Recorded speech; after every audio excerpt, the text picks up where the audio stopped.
નમસ્તે મિત્રો, સ્વાગત છે તમારું અમારી યુટ્યુબ ચેનલ કમલેશ અસ્મિતા વ્લોગ્સમાં। તો આપણે આજે નવી રીતે દેશી મકાઈના ભજીયા બનાવ્યા છે। સરસ બને છે, એકદમ ક્રિસ્પી ટીકડી જેવા ટાઈપ બનાવ્યા છે। લસણ ડુંગળી આદુ નાખીને મસ્ત કાઠિયાવાડી સ્ટાઇલમાં। તો જોતા રહેજો। આપણે મકાઈને ફોલી નાખીએ અને અંદરથી લીલા ડોડા અને કાપી અને એનું બેટર બનાવીશું। પેલા મકાઈને ફોલી નાખીએ આપણે।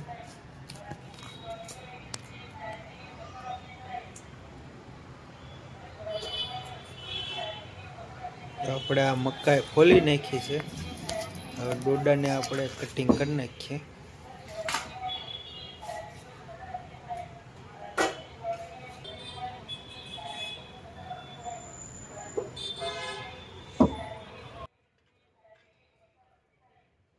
આપણે આવી રીતના દાણાનું કટિંગ કરી નાખીશું। દેશી મકાઈ છે, આ દેશી મકાઈનો સ્વાદ સારો હોય છે અમેરિકન મકાઈ કરતાં।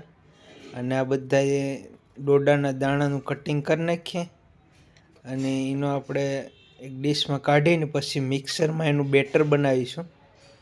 તો આપણે આવી રીતના 8-10 ડોડાનું કટિંગ કરી નાખીશું। આપણે 3-4 માણસોને ભજીયા થાય એટલા 300-400 ગ્રામ ભજીયા બનાવવાના છે।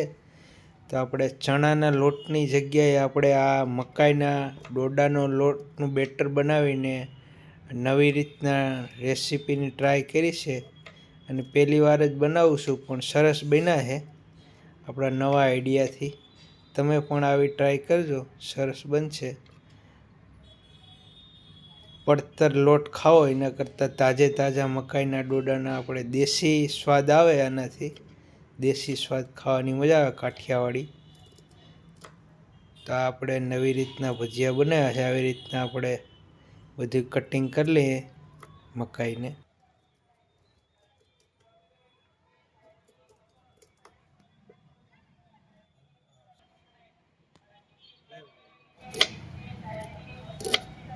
તો આપણે અંદાજે 250-300 ગ્રામ જેટલી મકાઈ કટિંગ કરી લીધી છે।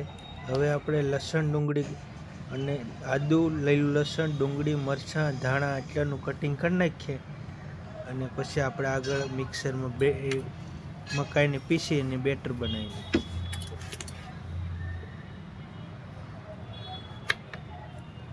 પહેલાં આદુનું ઝીણું કટિંગ કરી નાખીએ। આદુનું કટિંગ એકદમ ઝીણું બારીક કરવાનું છે, એટલે પહેલાં આપણે આવી રીતના ઝીણું આદુનું કટિંગ કરી નાખીએ। અને કદાચ કટિંગ કરતાં ન ફાવે તો મિક્સરમાં ગ્રાઇન્ડ કરી નાખવું અથવા ખાંડડી દસ્તાએ ખાંડીને કૂટડી નાખવું તો પણ સરસ થઈ જશે। હવે લીલું લસણ આપણે કટિંગ કરી નાખીએ। લીલા લસણનો પણ ભજીયામાં સ્વાદ સરસ આવે। આપણે આ મકાઈના ભજીયા 2 વાર ફ્રાય કરીને ટીકડી ટાઈપ કરવાના છે, એટલે લસણ, ડુંગળી, મરચાં, આદુ એ મસ્ત લાગે। આપણે એને ટીકડી ટાઈપ બનાવવાના છે ભજીયા। કોઈ સોડાનો ઉપયોગ નથી કરવાનો, ખાલી મીઠું નાખી અને બનાવશું।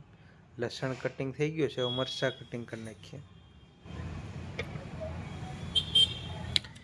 મરચાંનું કટિંગ બારીક ઝીણું થઈ ગયું છે। આવી રીતના મરચાંની કટકી નાખો તો ભજીયામાં સરસ લાગશે। હવે મરચાંનું કટિંગ કરી નાખ્યું। હવે ડુંગળીનું કરી નાખીએ। આપણે લીલી ડુંગળી નાખીએ છીએ। લીલી ડુંગળી ના હોય તો સૂકી ડુંગળી પણ ચાલે કોઈ પણ ભજીયામાં। મારી પાસે પડી હતી એટલે લીલી ડુંગળી નાખી દઈએ। એનું પણ આપણે આવી રીતના કટિંગ કરી નાખ્યું। આદુ, લસણ, મરચાં, ડુંગળીનું કટિંગ થઈ ગયું છે। લીલા ધાણાનું પણ આપણે કટિંગ કરી નાખ્યું છે। હવે આપણે મિક્સરમાં આ મકાઈના દાણાને પીસી અને એનું બેટર બનાવી નાખીએ।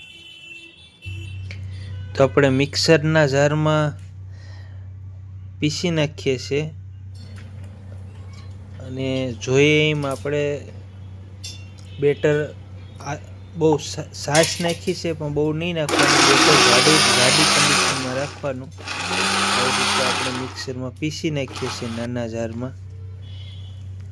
બે મિક્સરના જાર થાય. એક તપેલીમાં આપણું બેટર કાઢી લીધું છે અને હવે બીજો રાઉન્ડ પણ આપણે મિક્સરનો દેશી મકાઈને પીસી નાખીએ છીએ અને જરૂર પ્રમાણે આપણે સાસનો ઉપયોગ કર્યો છે, એનાથી સ્વાદ સરસ આવે. બીજો રાઉન્ડ પણ બીજી વાર સાસ સેજ નાખી દઈએ. સાસ નાખવામાં ઓછી નાખવાની, બેટર આછું થઈ જાય તો પછી ભજીયા સારા નહીં લાગે, એટલે બને એટલું બેટર જાડું જ રાખવાનું. આનાથી આ કન્ડિશનથી છે જાડું રાખો તો સારું. આ મગની દાળ છે અને ચણાની દાળ છે, જે આપણે 2-3 કલાક પહેલાં પલાળી હતી, એ નાખી દેવાની. અને આપણે આ જે શાકભાજી ધાણા મેથી મરચાં બધું કટિંગ કર્યું હતું એ બધું નાખી દઈએ. ધાણા, ડુંગળી, લસણ, આદુ એ કટિંગ કર્યું હતું એ નાખી દીધું છે. હવે સ્વાદ પ્રમાણે નમક આપણે 5-6 ગ્રામ જેટલું નાખશું. નાની ચમચી 2-2.5 નાખીએ છીએ આપણે. અને આપણે મિક્સ કરી દઈએ ધાણા શાકભાજીને. અને આ બેટરને આપણે 15 થી 20 મિનિટનો રેસ્ટ આપવાનો છે. એનાથી જે આ લસણ ને ડુંગળીનો સ્વાદ થઈ જાય અને ભજીયા એકદમ ટીકડી ટાઈપ લાલ છોર બને. છે રેડ ટાઈપ બીજી વાર ફ્રાય કરશું એટલે છે ડાર્ક થઈ જાય. તેલ ગરમ મૂકી દીધું છે. હવે આપણે આ દહીંનો વઘાર મારી દઈએ. આપણે ભજીયાની હારે ચટણી ખાવા માટે દહીં વઘારવાનું છે. એની ચટણી માટે આનું મસ્ત ચટણી બને છે. અમૂલનું દહીં લીધું છે આપણે, અને આ મરચાની કટકી છે. પેલા આપણે મરચાની કટકી નાખી દઈએ.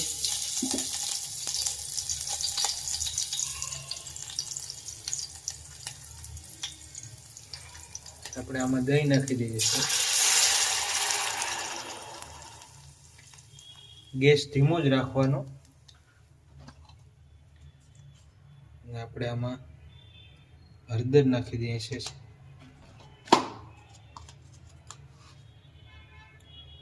નમક નાખી દઈએ છીએ.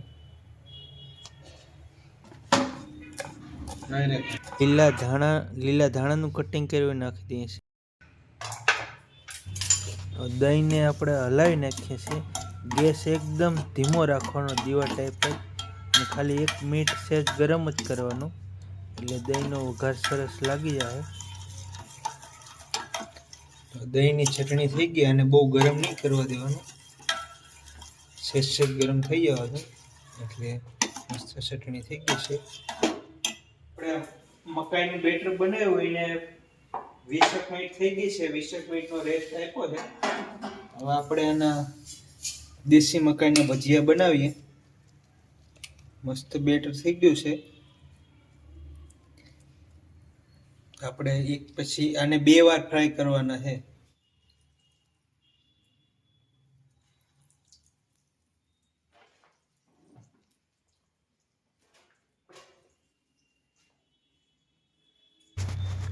આવી રીતે એક પછી એક આપણે તેલમાં નાખી દઈએ, અને આને પછી આ ફ્રાય પકાવવાના છે. પછી બીજી વાર ફૂલ પકાવી દેવું.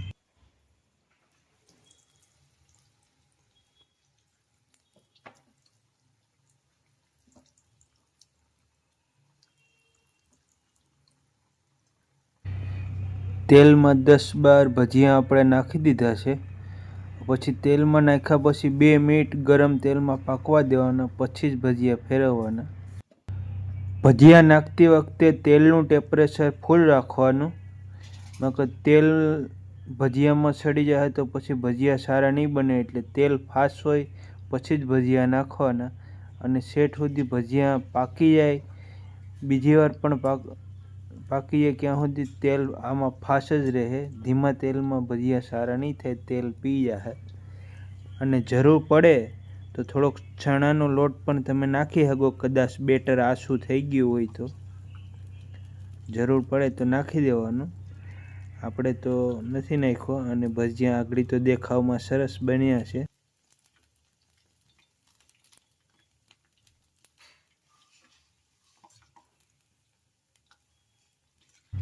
5 મિનિટ આપણે આવી રીતના પાકવા દેવું, પછી કાઢી લેવું, પછી ભજીયા ઠરી જાય પછી બીજી વાર ફ્રાય કરશું, ત્યાં સુધીમાં આપણે બીજો રાઉન્ડ પણ નાખી દેવું.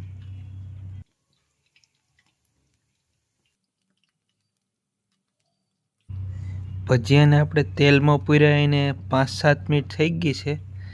હવે હાફ ફ્રાય પાકી ગયા છે. હવે આપણે આને કાઢી લેવું અને બીજા ભજીયા બીજો રાઉન્ડ પૂરી દેવું.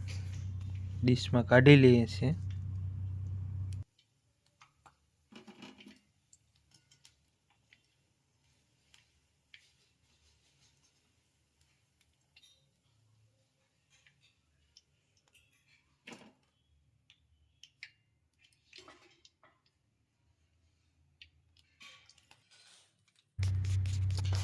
બીજા રાઉન્ડના ભજીયા પૂરાય છે. બીજો રાઉન્ડના ભજીયા પૂરાઈ જાય પછી આવી રીતના આપણે પકાવી દેવું. 5-7 મિનિટ પકાવવા દેવાના. શાકે શાકે ધીમે ધીમે 2 મિનિટ પછી ફેરવવાના, તાત્કાલિક નહીં ફેરવવાના, બાકી ભજીયા નોખા થઈ જાય.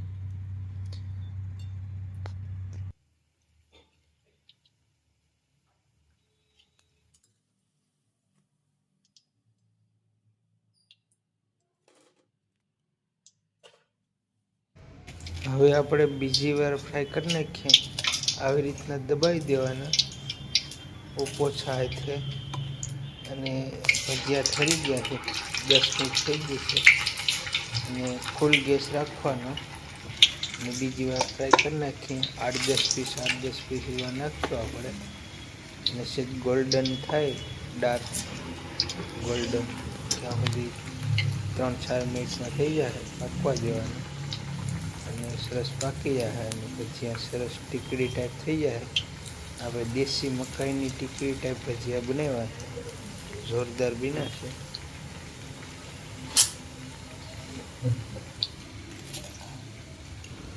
બીજા રાઉન્ડના પણ આપણે આવી રીતના દબાવી ચીપી નાખીએ અને આ ટીકડી બનાવી દઈએ છીએ.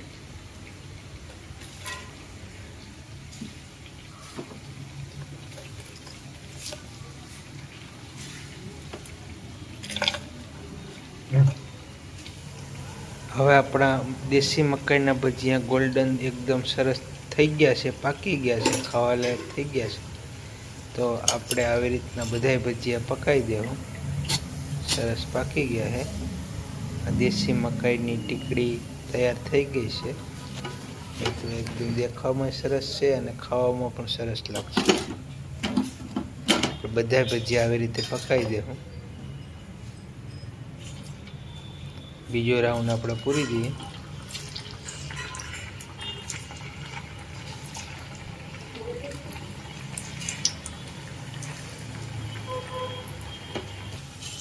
તો આપણે આ દેશી મકાઈના ભજીયા બન્યા છે. વાતી દાળની ટીકડીને પણ ભૂલી જાઓ એવા મસ્ત ભજીયા બન્યા છે. 2 મિનિટમાં રેડ થઈ જાય. આવી રીતના પાકી જાય. આપણે કાઢી લેવાના. તો મિત્રો, મકાઈની ટીકડીના બધા ભજીયા બની ગયા છે એકદમ સરસ.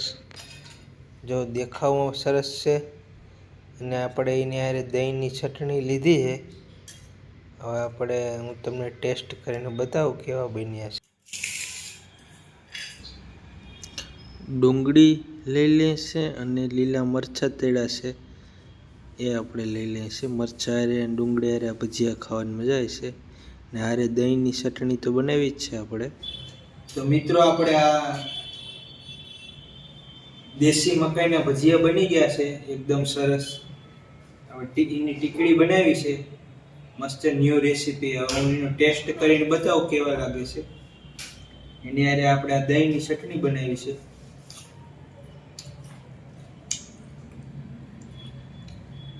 એકદમ મસ્ત બન્યા છે. મકાઈના ભજીયા છે, સુપર લાગે છે. તમે પણ ટ્રાય કરજો. દેખાવમાં પણ આવા છે, અંદરથી સરસ પાકી ગયું છે.